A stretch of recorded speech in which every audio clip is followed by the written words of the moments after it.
Xin chào và chào mừng các bạn đã quay trở lại với phân tích game. Video này khá dài nên mình sẽ đến với phần phân tích luôn, và trò chơi mình đem đến cho các bạn ngày hôm nay như đã nói ở video trước chính là Do Not Feed the Monkey.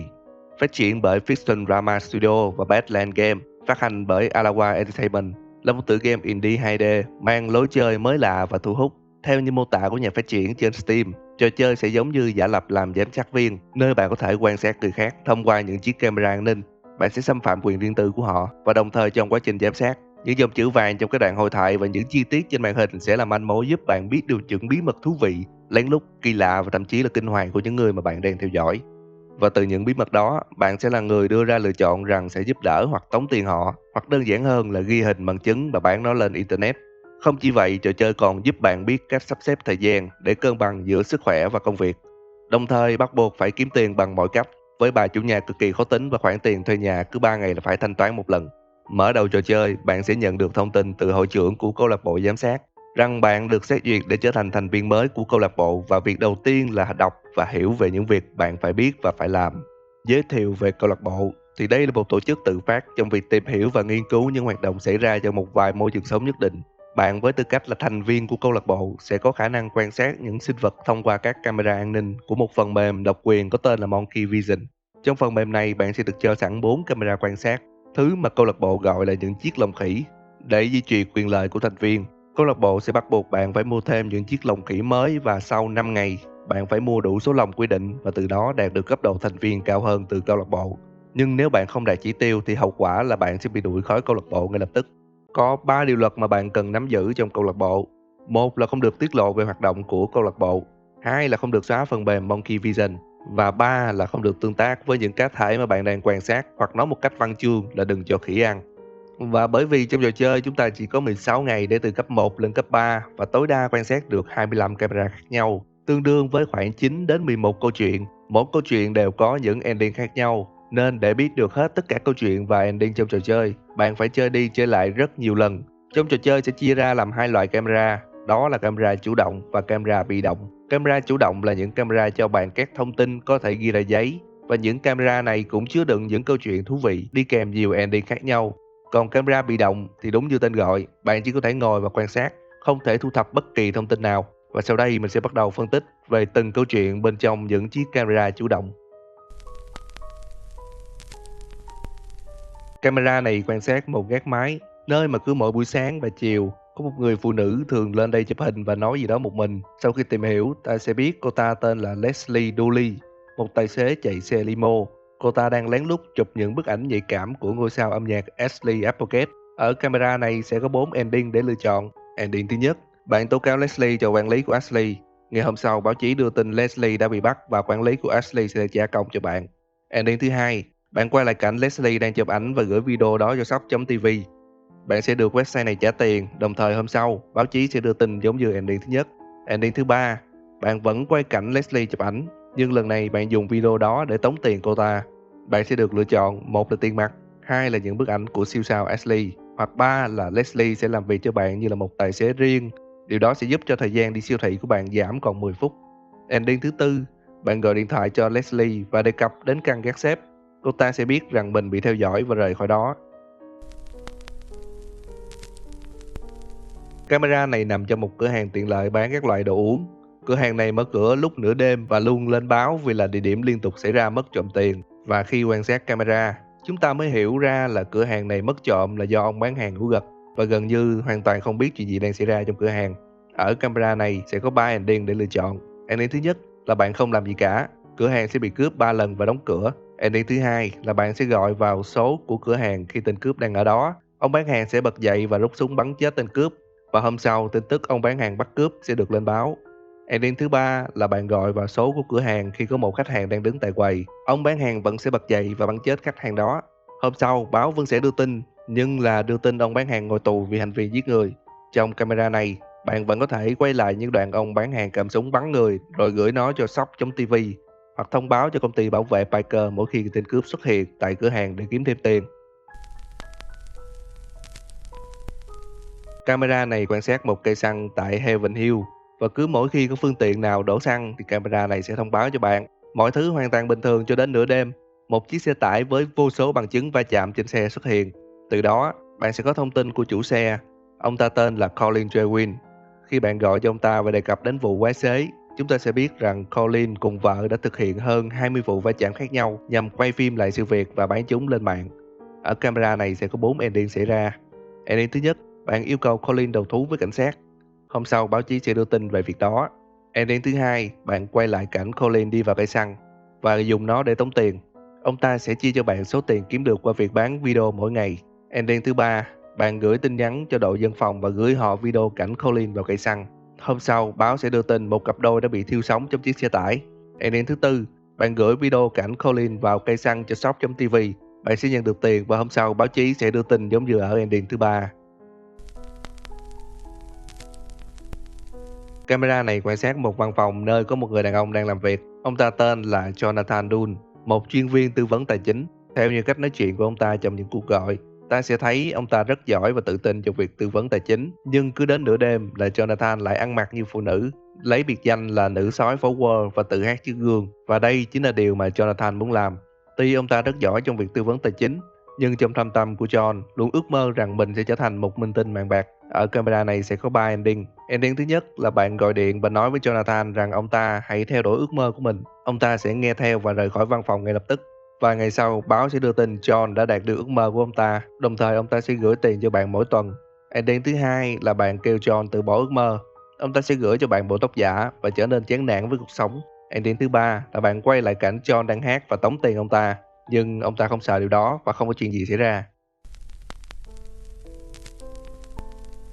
Camera này quan sát nhà của ông Daniel Stadler và trong những khung giờ nhất định, một nhân viên trị liệu sẽ đến thăm và nói chuyện với ông ta. Trong những cuộc nói chuyện, ta nhận thấy Stadler là một người dễ chịu và vui tính, nhưng bên trong ông ta vẫn có sự cô đơn. Mặt khác, ông cũng là fan của những bộ phim chiến tranh và luôn miệng nói về những khoảng thời gian tuyệt vời trong thời chiến. Và với các chi tiết, ta sẽ biết tên thật của ông ta là August Henker, một nhà độc tài điên loạn tại đất nước Fredonia và cũng là người đã thổi ngọn lửa chiến tranh cho các châu lục trong quá khứ. Cả thế giới tin rằng ông ta đã tự tử trong một bunker 55 năm trước, nhưng thực chất đó chỉ là dàn dựng và ông ta đã sống ẩn dật đến tận hôm nay. Ở camera này sẽ có 3 ending. Ending thứ nhất là bạn đề cập đến cái tên August Henker với ông ta và sau đó đồng tình với những gì ông ta làm trong quá khứ. Ông ta sẽ rời khỏi căn nhà và lấy bạn làm động lực để xây dựng lại đế chế Fredonia. Đồng thời ngày hôm sau, ông ta sẽ gửi cho bạn một chiếc mũ và có huân chương. Ending thứ hai là bạn không đồng tình với những gì ông ta làm trong quá khứ. Điều đó sẽ khiến ông ta buồn bã và rời khỏi ngôi nhà đó vào hôm sau. Ending thứ ba là bạn nói về sở thích xem phim của ông ta. Ông ta sẽ biết mình đang bị theo dõi và chạy đi gỡ camera an ninh. Đồng thời bạn sẽ bị câu lạc bộ gửi thư cảnh báo vi phạm vì đã cho khỉ ăn.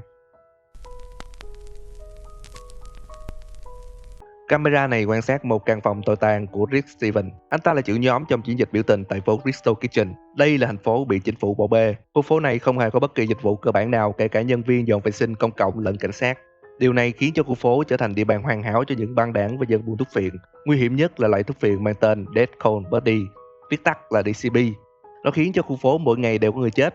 Dựa theo cách nói chuyện của người giao hàng tại tiệm gà rán Angelo, chúng ta sẽ biết tiệm gà rán này dùng thịt chuột để làm thức ăn và tẩm vào chúng loại thuốc phiện DCB, khiến thực khách sau khi ăn thì vô tình trở thành con nghiện của cửa hàng này.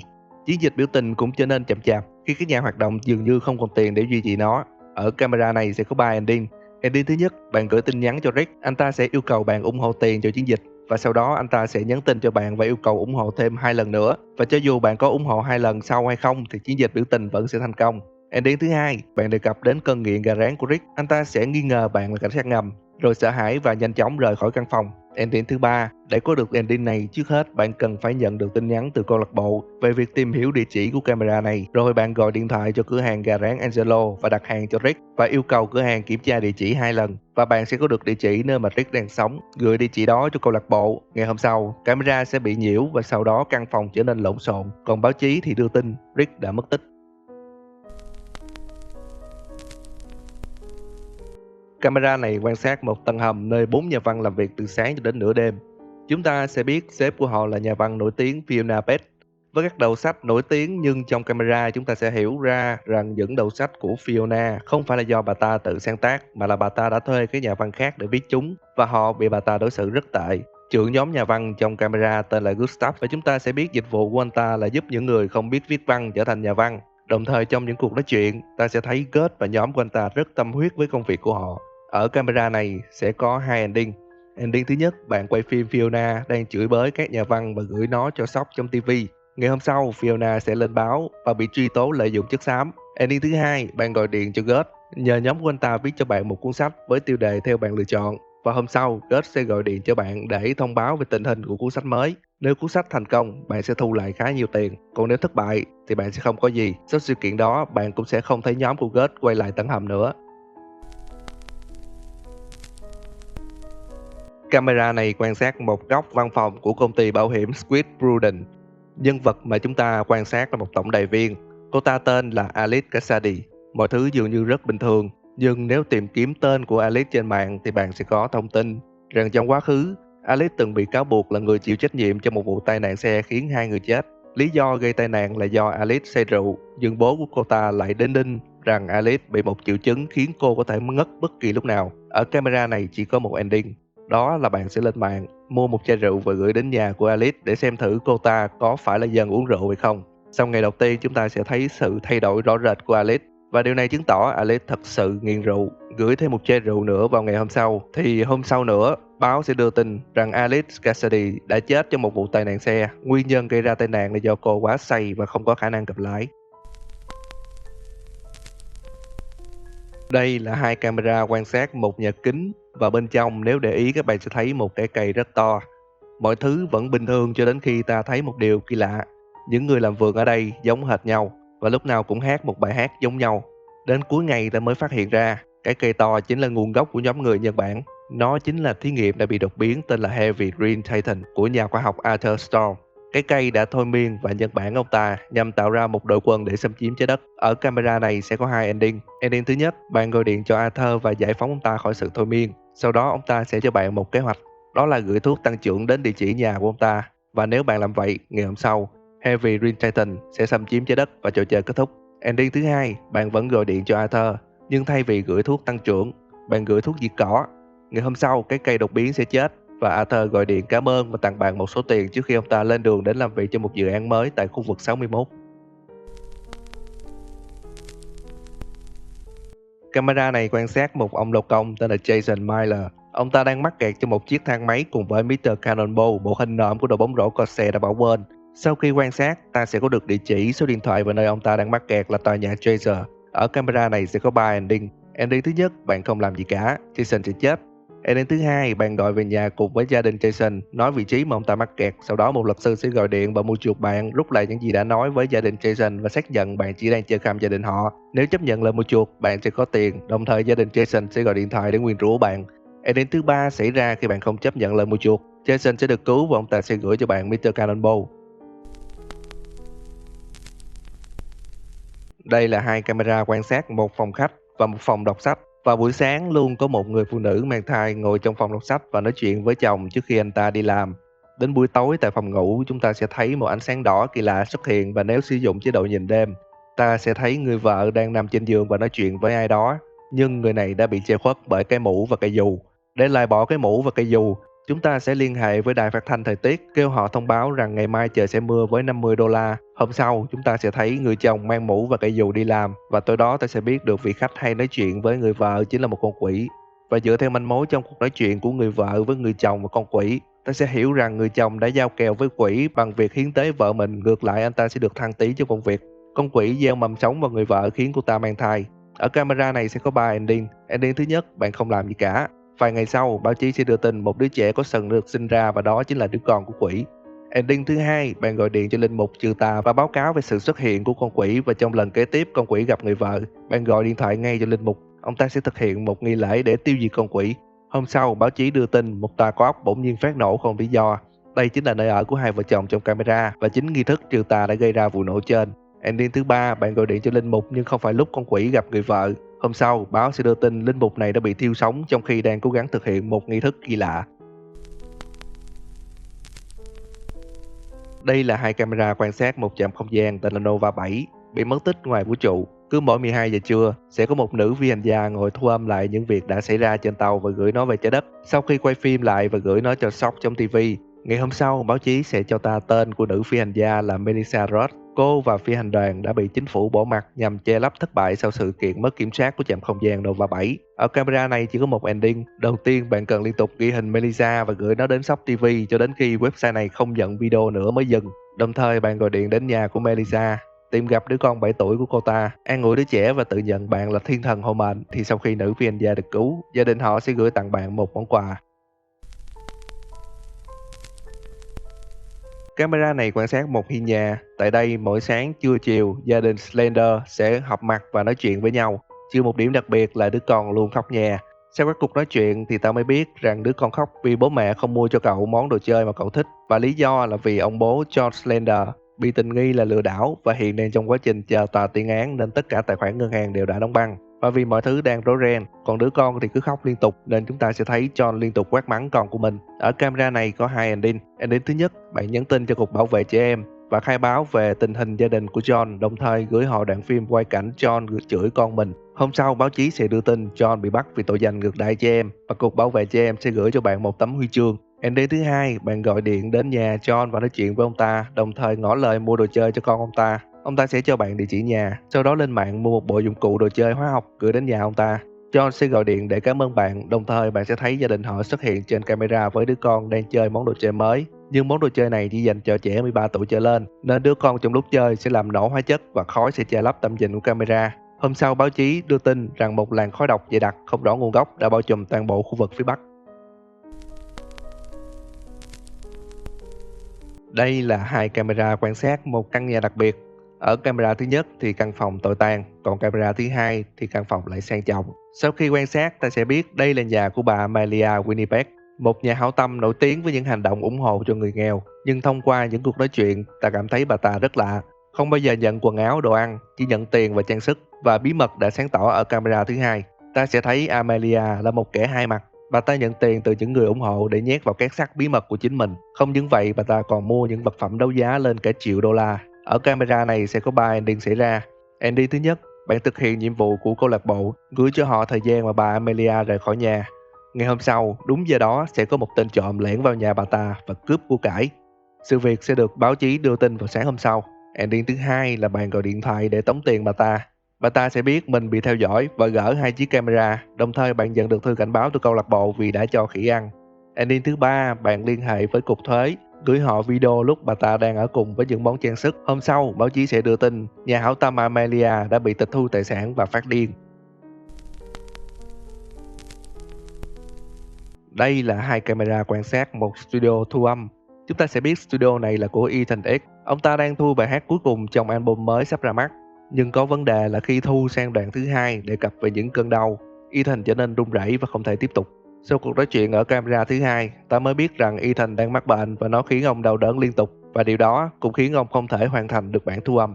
Ở camera này chỉ có một ending. Bạn liên hệ với công ty du lịch và tìm hiểu về địa chỉ nơi ở của Ethan. Sau đó bạn lên mạng mua một hộp thuốc giảm đau gửi đến nhà ông ta. Hôm sau bạn sẽ thấy hộp thuốc giảm đau được để ngay trên bàn thu âm và Ethan đã hoàn thành xong bản thu. Hôm sau báo chí sẽ đưa tin danh ca Ethan vừa ra mắt album mới nhất của mình.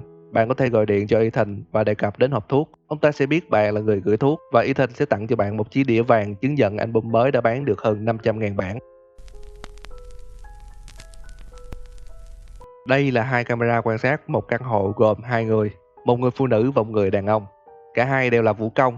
Người phụ nữ tên là Pelle Zemerit và họ nói chuyện với nhau bằng ngôn ngữ rất lạ nên chúng ta dường như không thể hiểu gì.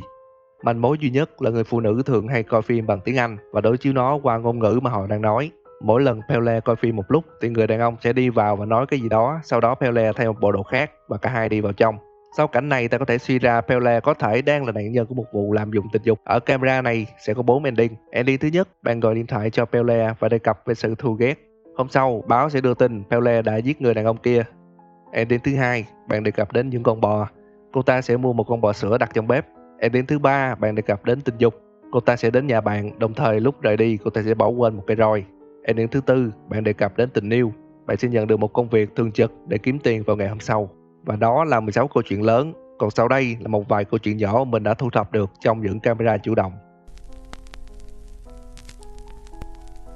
Camera này quay một góc phòng tại công ty cá độ Sportshot. Ta có thể truy ra số điện thoại của công ty này và liên hệ với văn phòng thành phố Lord Donat để cá cược. Trong dịch vụ cá cược sẽ có dịch vụ VIP, nơi bạn sẽ đặt cược $90 để lấy lại $200 nếu chiến thắng. Và dựa vào những thông tin trên báo, ta biết dịch vụ đặt cược VIP không phải đặt cho những môn thể thao, mà là đặt cho một trò chơi sinh tử tên là cò quay Nga. Nếu bạn đề cập về cò quay Nga với nhân viên tổng đài cá cược, số điện thoại của bạn sẽ bị đưa vào danh sách đen và không bao giờ được đặt cược nữa. Camera này chỉ có một ending, đó là bạn gửi khoảng thời gian mà hệ thống bảo vệ tắt cho câu lạc bộ. Hôm sau, báo sẽ đưa tin là công ty cá độ Sportshot đã bị cướp. Camera này nằm trong một viện bảo tàng và đối diện khu trưng bày quan tài của Amelofit để ngủ. Theo thông tin trên mạng thì quan tài này có niên đại khoảng 2.500 năm trước và được xem là một báu vật vô giá. Nó được trưng bày tại bảo tàng trung tâm một tháng trước với sự thu hút rộng rãi từ giới truyền thông. Camera này có một ending, đó là bạn gửi số điện thoại của quản lý bảo tàng cho câu lạc bộ. Hôm sau chúng ta sẽ thấy quan tài đã bị thay thế và hôm sau nữa chiếc quan tài bị thay thế sẽ được lên báo.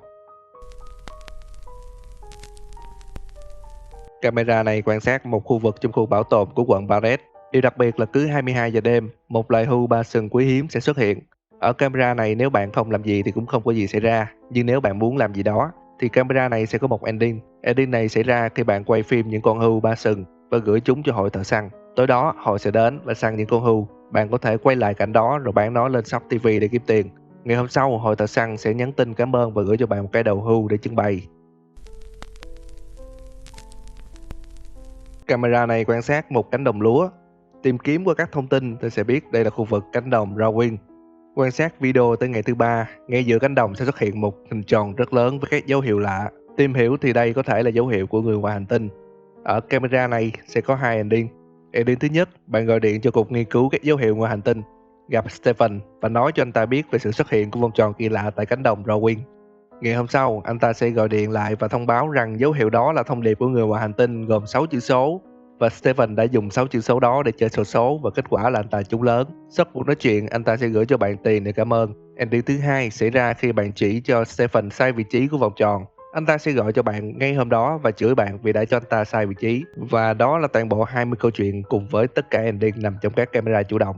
Vậy còn những camera bị động, chức năng của chúng là gì? Thì sau khi quan sát chúng, mình đã kiếm được một vài manh mối rất thú vị. Camera này quan sát một tầng hầm và dường như lúc nào nó cũng tối. Điều đặc biệt là trong bóng tối có hai chấm sáng kỳ lạ và khi bật chế độ nhìn đêm, bạn sẽ thấy nó là một con búp bê. Không có gì mới mẻ trừ việc đến hôm sau, con búp bê sẽ thay đổi vị trí và cứ mỗi ngày trôi qua, nó sẽ lại tiến gần camera hơn. Và đến ngày thứ 5, con búp bê sẽ nhìn đối diện vào camera.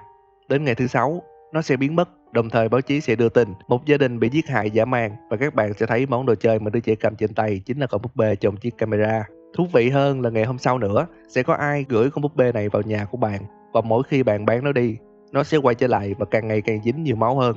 Còn một camera bị động cũng được lên báo, chính là chiếc camera quan sát một nhà tù, nơi ở của một cô gái tóc vàng. Cô gái này càng về sau ta sẽ thấy sự thay đổi rõ rệt, cảm giác như cô ta đang phải chịu đánh đập mỗi ngày. Và nếu quan sát camera này đến ngày thứ 7, ta sẽ biết cô gái này là một nhà hoạt động chính trị tên là Mary Kollontai. Đồng thời báo sẽ đưa tin cô ta được tìm thấy là đã chết trong phòng giam. Có lẽ Mary đã bị chính quyền bắt giữ, tra tấn và giết chết ngay trong tù nhằm ngăn chặn các cuộc biểu tình. Cuối cùng chúng ta sẽ phân tích các ending kết thúc trò chơi.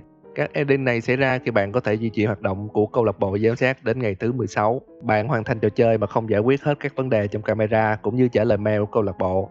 Câu lạc bộ sẽ gửi cho bạn một tấm thẻ vàng và nó sẽ dẫn bạn đến sở thú gặp một con khỉ xám. Bạn hoàn thành trò chơi và giải quyết hết tất cả các vấn đề trong camera nhưng không trả lời đầy đủ mail của câu lạc bộ. Câu lạc bộ sẽ gửi cho bạn một lá thư yêu cầu bạn ở nhà và từ đó bạn trở thành một con khỉ mà những thành viên khác trong câu lạc bộ sẽ theo dõi.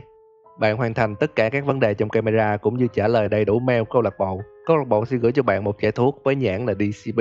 Theo mình thấy đây là loại thuốc phiện Dead Cold Body mà báo chí hay nhắc đến. Bạn uống thuốc đó ngất đi và nằm mơ. Bạn mơ thấy ba người hay nói đạo lý nhất trong trò chơi là CEO Jacob, Tổng thống Walker và anh giao hàng.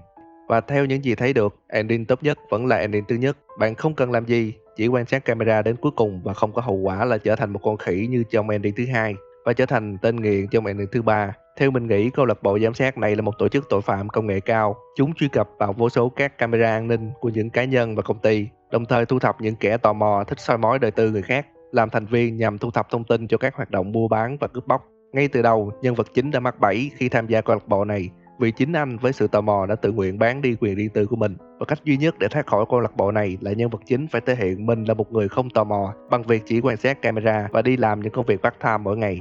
Và ngay lúc này, có bao giờ bạn tự nghĩ rằng ai đó đang quan sát bạn từ phía bên kia? Và đó là những phân tích của Phân tích Game và toàn bộ những câu chuyện và ending trong tựa game Don't Feed the Monkey.